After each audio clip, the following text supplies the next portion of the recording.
বন্ধুরা, আমি প্রণবেশ মাইতি, আপনারা দেখছেন টেকনিক্যাল প্রণবেশ ইউটিউব চ্যানেল। তো বন্ধুরা, আজকের থাম্বনেল থেকে বুঝতেই পেরেছেন খুব ধামাকা ভিডিও হতে চলেছে। তো আমরা এতদিন যে আধার কার্ডের সি/ও বা এস/ও অর্থাৎ গার্জেনের নাম, বাবার নাম বা স্বামীর নাম লিখতে পারছিলাম না, সেটা কিভাবে এখন থেকে লিখবো সেটা কিন্তু আজকের এই ভিডিওতে আমি দেখিয়ে দেবো। কারেকশন করবো বা যাদের উড়ে গেছে তারা কীভাবে ঠিক করবেন। এতদিন অনেকেই বাচ্চা ছেলে মেয়েদের ক্ষেত্রে আপনি HOF দিয়ে করতে পারছিলেন, তাতেও আবার রিজেক্টের চান্সটা অনেক বেশি ছিল। তো সেটা আপনি কিভাবে করবেন, বাড়িতে বসে মোবাইল নাম্বার, কোনো আধার সেন্টারে যেতে হবে না, নিজের মোবাইলে বসে কিভাবে করবেন সেটা আমি আপনাদের দেখিয়ে দেবো আজকে এই ভিডিওতে। সিম্পলি মোবাইল আর ইন্টারনেট কানেকশান আর আপনার আধার কার্ডে মোবাইল নাম্বার যোগ থাকলেই কিন্তু আপনি করতে পারবেন। তো সেক্ষেত্রে আপনার ডকুমেন্টস অবশ্যই লাগবে, যে কোনো ডকুমেন্টস, আপনার অ্যাড্রেস প্রুফ যে কোনো একটা ডকুমেন্টস লাগবে। তো সেই ডকুমেন্টসে যেন বাবার নাম বা স্বামীর নাম উল্লেখ থাকে এরকম একটা ডকুমেন্টস লাগবে। সেটার জন্য আপনাদের প্রথমে কী করতে হবে, মোবাইলে চলে আসতে হবে। অর্থাৎ ভিডিওটা শুরু করার আগে সবাইকে বলবো, এরকম ধরনের হিডেন ট্রিক্স ইউটিউবে প্রথম বাংলায় আমি দিচ্ছি। তো বাংলা ভাষী ইউটিউবার হিসেবে আমার সঙ্গে থাকো। আশা করি আপনাদের অনেক সামনের দিকে নিয়ে যাবো। আমাকে সাবস্ক্রাইব করো, প্লিজ প্লিজ প্লিজ সাবস্ক্রাইব করো আমাকে। তো তারপরে আপনাদের গুগল প্লে স্টোরে চলে আসতে হবে। প্লে স্টোরে চলে আসার পর এখান থেকে অ্যাপসটা ডাউনলোড করতে হবে, এম-আধার। তো এম-আধার যে অ্যাপসটা আছে, সরকারি অ্যাপস, চাপ নেই, আধারের অফিসিয়াল অ্যাপস, আমি এখানে ইনস্টল করে রেখেছি। এখানে আমি ওপেন করব। ওপেন করার পরে এখানে কি করতে হবে, এখানে কিন্তু একটু লোড নেয়। নেওয়ার পরে এখানে এরকম বিভিন্ন রকমের ইরার আসে, এক্সপেক্টিং ইরার, টেকনিক্যাল ডিফেক্ট এরকম হ্যান ত্যান বিভিন্ন ধরনের ইরার আসবে। তো এগুলোকে আপনাকে করতে হবে। এখানে আপনার কাছে পারমিশন চাইবে, এখানে আমি সব অ্যালাউ করে দেবেন, কারণ সরকারি অ্যাপস, এখানে কোনো প্রবলেম হওয়ার কথা নয়। তারপরে এখানে আপনি কি করবেন, স্কিপ করবেন। এটাকে স্কিপ করার পর এখানে কনসেন্ট আছে, কনসেন্টে করে দেবেন। কনসেন্ট করার পর আবার এখানে কন্টিনিউ করবেন। কন্টিনিউ করার পর এখানে আপনাকে মোবাইল নাম্বার চাইবে, আপনাকে মোবাইল নাম্বারটা দিতে হবে। তো এখানে আমি মোবাইল নাম্বারটা দিয়ে দিচ্ছি। দেওয়ার পরে এখানে নেক্সট করবেন, ওটিপি যাবে, ওটিপিটা দিতে হবে। তো আমি মোবাইল নাম্বারটা দিয়ে আপনাদের দেখাচ্ছি। এখানে ওটিপি চলে এসছে, ওটিপি চলে আসবে এক্ষুনি। ওটিপি চলে আসার পর এখানে ওটিপিটা দিতে হবে আমাদেরকে। তো এখানে ওটিপি এখনও পর্যন্ত আসেনি, যেহেতু এই মোবাইলেই লাগানো আছে সিমটা, তো এখানে আসার কথা। একটু আমরা অপেক্ষা করে নেবো, দেখছি এখনও পর্যন্ত কোনো ওটিপি আসেনি। তো সম্ভবত ওটিপি চলে এসছে 830011। 830011। এখানে ওটিপিটা আমি দিয়ে দিলাম, পুট করে দিলাম, নেক্সট করে দিলাম। নেক্সট করে দেওয়ার পরে এখানে আপনাদের সামনে একটু লোড নেবে। লোড নেওয়ার পরে কিন্তু আপনাদের যে একটা পেজ খুলে যাবে। পেজ করে রেজিস্টার মাই আধার বলে অপশান আসবে। এখানে রেজিস্টার মাই আধারে গিয়ে এখানে আপনাকে মাই আধারে অপশানে ক্লিক করবেন। করার পরে একটা পিনকোড আপনাকে সিলেক্ট করতে হবে। এখানে আমি একটা পিনকোড সিলেক্ট করে নিচ্ছি। সেটাকে আপনি আবার দ্বিতীয়বার কনফার্ম করবেন।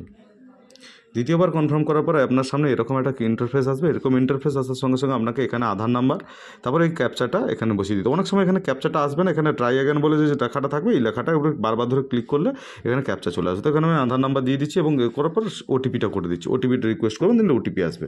তো এখানে আমি আধার নাম্বার দিয়ে দিচ্ছি, দেওয়ার পরে এখানটায় তারপর এখানে রিকোয়েস্ট ওটিপি করে দেবো। তারপর দেখতে পাচ্ছেন আমার কাছে ওটিপি চলে এসেছে, এখানে আধার নাম্বার, এখানে ওটিপিটা আমাকে বসিয়ে দেবো 51911 977। এখানে বসিয়ে দেওয়ার পরে সাবমিট করে দেবো। সাবমিট করে দেওয়ার পরে আপনার সামনে এরকম আমার আধারের যে ডিটেলস আছে সেই ডিটেলসটা খুলে যাবে। এই ডিটেলসটা খুলে যাওয়ার পরে আপনাকে সিম্পলি কী করতে হবে, নিচের দিকে আসতে হবে। এখানে মাই আধার যদি না থাকে তাহলে আপনাকে মাই আধার অপশান আসতে হবে। আসলে এই আধার আপডেট বলে অপশানটাই চলে আসবে। এখানে ক্লিক করবেন। ক্লিক করার পরে আবার আপনাকে এই আধারের নাম্বার এখানে অটোমেটিক চলে আসবে। এখানে আপনাকে দিতে হবে, কি বলে, ক্যাপচা কোডটা দিতে হবে। ক্যাপচা কোড না আসলে আবার সেই রকম প্রসেস ট্রাই অ্যাগেন করবেন। তো এখানে আমাকে ক্যাপচা কোডটা আমাকে দিতে হবে। ক্যাপচা কোডটা আমি দেওয়ার পর রিকোয়েস্ট ওটিপিতে ক্লিক করব। তারপর আপনার সামনে আবার ওটিপি আসবে। ওটিপিটা আপনাকে দিতে হবে। ওটিপিটা আমার সামনে আবার চলে এসছে, এখানে 254493। তো আমি আবার ওটিপিটা দিই 254493। তো এখানে দিয়ে দেওয়ার পরে আমার সামনে খুলে যাবে। এখানে দেখতে পাচ্ছেন আমাকে বলছে অ্যাড্রেস আপডেট করবেন, মানে অর্থাৎ নাম, অ্যাড্রেস, ডেট অফ বার্থ আর জেন্ডার তো করা যাবে না, সাদা হয়ে আছে। আমি অ্যাড্রেসটাই যেহেতু বাবার নাম আপডেট করবো, এখানে অ্যাড্রেসটা আপডেট করে দেবো। অ্যাড্রেস আপডেট করার পর আই আন্ডারস্টুডের অপশান এখানে ক্লিক করতে হবে। এখানে আপনার ডিটেলস দেখা হতে হবে, এখানে ক্লিক করে দেবেন। ক্লিক করে দেওয়ার পর এখানে কী করতে হবে, এখানে ভিডিওটা আমার যেহেতু হাতে ধরে করছি আমি, সেক্ষেত্রে একটু সমস্যা হচ্ছে। আমাকে সাবস্ক্রাইব করে তাহলে একটা ভালো ইমেল কিনে নিয়ে এসে ভালোভাবে ভিডিও বানিয়ে দেবো। এইসব ট্রিক্স আমার কাছে কোনো ব্যাপার না, 2 দিনের মধ্যে পেয়ে যাবেন আপনারা। যে কোনো ধরনের হিডেন টিপস আমার কাছে পেয়ে যাবেন। এখানে আপনার কারেন্ট অ্যাড্রেসটা দেখাবে, তাহলে আপনি এখানে লোকাল ল্যাঙ্গুয়েজটা যদি ট্রান্সলেট অ্যাড্রেস চান তাহলে দেবেন, যদি না চান না দেবেন। তো আমার যেহেতু দুটোই ইংলিশ করা আছে, আমার কোনো সমস্যা নেই। এখানে দেখুন আমার এখানে আপনার বাবার নাম আপনি S/O বা C/O যা ইচ্ছা দিতে পারেন। আমার যখন এখানে S/O দিয়ে আমি এখানে আমার বাবার নামটা আপডেট করবো। S/O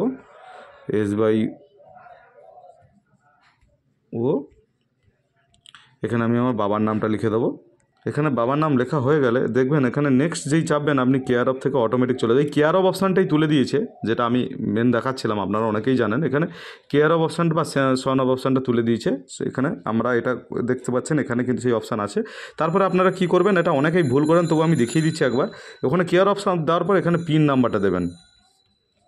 পিন নাম্বারটা দেওয়ার পরে আপনার অলরেডি পোস্ট অফিসটা আপনি সিলেক্ট করবেন এখানটায়। হ্যাঁ, পোস্ট অফিস সিলেক্ট করবেন, ভিলেজটা সিলেক্ট করবেন। তো এখানে আমার যেহেতু রাখালপুর, আমি রাখালপুর সিলেক্ট করব। রাখালপুর সিলেক্ট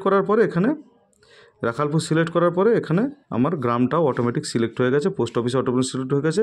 ডিস্ট্রিক্টটার জন্য একটু অপেক্ষা করতে হবে, কারণ লোড নিচ্ছে, কারণ লোড নিতে একটু সময় লাগে। এখানে ডিস্ট্রিক্ট এখনও পর্যন্ত আসেনি, তো এখানে আমাকে আরেকবার কী করতে হবে, রাখালপুর আর পোস্ট অফিস গ্রাম আরেকবার সিলেক্ট করে নিতে হবে। দিলে তাহলে কী হবে, এখানে অটোমেটিক রিফ্রেশটা হয়ে যাবে।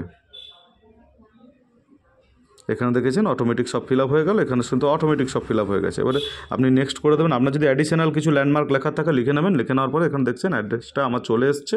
চলে আসার পরে আমাদের এখানে কী করতে হবে, আই কনফার্ম, যদি ঠিকঠাক থাকে তাহলে কনফার্ম করে নিয়ে এখানে নেক্সট করে দেবেন। নেক্সট করার পরে এখানে কোন ডকুমেন্টসটা দিচ্ছেন, সেই ডকুমেন্টসটার লিস্টে এখানে এরকম ক্লিক করলে একটু ওয়েট নেবে, এখানে একটু দেরি হবে। এখানে ডকুমেন্টসের লিস্টটা চলে আসবে, সেটাকে পিডিএফ আকারে 300 কেবির মধ্যে 2 এমবির মধ্যে যে কোনো একটা এখান থেকে আপলোড করে দিয়ে নেক্সট করে দিয়ে টাকা পেমেন্ট করে দিলেই কিন্তু, তারপর পেমেন্ট অপশান চাইবে, পেমেন্ট করে দিলেই কিন্তু আপনার কাজটা কমপ্লিট হয়ে যাবে। তাহলে এখানে ছিল এই কাজটা, এখানে এইভাবেই ছিল। যদি এখানে না আসে আপনি রিফ্রেশ করবেন, রিফ্রেশ করলে কিন্তু চলে আসবে এবং নেক্সট করলে তারপরে আপনি পেমেন্ট করবেন। পেমেন্ট করার পরে কিন্তু আপনার কাজটা সাকসেসফুল হয়ে যাবে। এই ছিল আজকে ভিডিও। এই ভিডিওটা কিন্তু খুবই গুরুত্বপূর্ণ। আমি ভিডিওটা মোবাইলে স্ক্রিন রেকর্ডিং করে দেখাতে পারতাম, কিন্তু আধারের সফটওয়্যারটা খুবই সিকিউরিটিফুল। সেখানে আমি স্ক্রিন রেকর্ডিং করতে গেলে পুরোটাই ব্লোয়ার আসবে, আপনারা কিছুই বুঝতে পারবেন না। তাই এখানে আমি আপনাদের যতটা সম্ভব পারলাম ধারণা দেওয়ার চেষ্টা করলাম যে এখান থেকে কিন্তু এখন কেয়ার অফ বা সন অফ বা আপনার যাবতীয় কিছু যে সন অফ আপডেট, সেটা কিন্তু এখান থেকে হচ্ছে HOF ছাড়া। ঠিক আছে, শুধুমাত্র আধারের ওটিপি দিয়ে, তাও আবার বাড়িতে বসে।